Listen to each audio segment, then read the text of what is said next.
Hi అండి, అందరికీ నమస్కారం.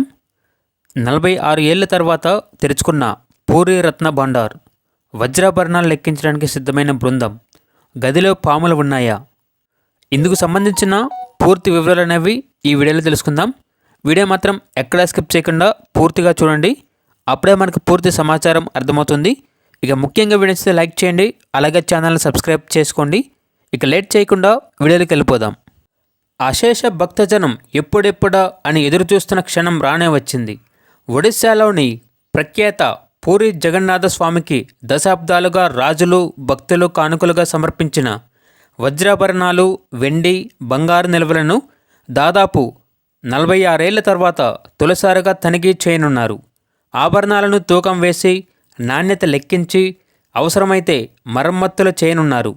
ఆలయంలోని రహస్య ఖజానా గది జీర్ణావస్థకు చేరిన నేపథ్యంలో గదికి మరమ్మతులు చేయనున్నారు. అంతవరకు అపారమైన ఖజానాను జాగ్రత్తగా వేరే చోట భద్రపరచనున్నారు. ప్రభుత్వ కమిటీ సభ్యులు ఆదివారం మధ్యాహ్నం ఆలయానికి చేరుకున్నారు.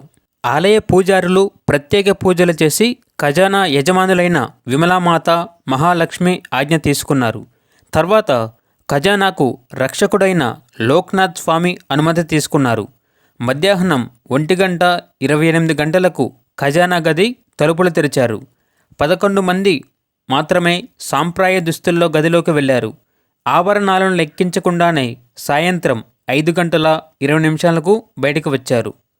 లోపల గది తాళాలు తెరుచుకోబోవడంతో వాటిని పగలగొట్టి తెరిచారు.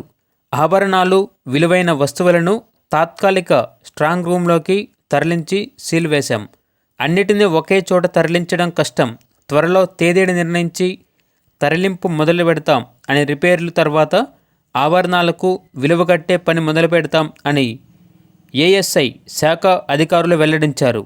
గదిలోని ఆభరణాలను తరలించేందుకు సిద్ధం చేసిన 4.5 అడుగుల పొడవు, 2.5 అడుగుల వెడల్పు, 2.5 అడుగుల లోతున్న పెద్ద టేకు చెక్క పెట్టెను గది వద్దకు తెప్పించారు.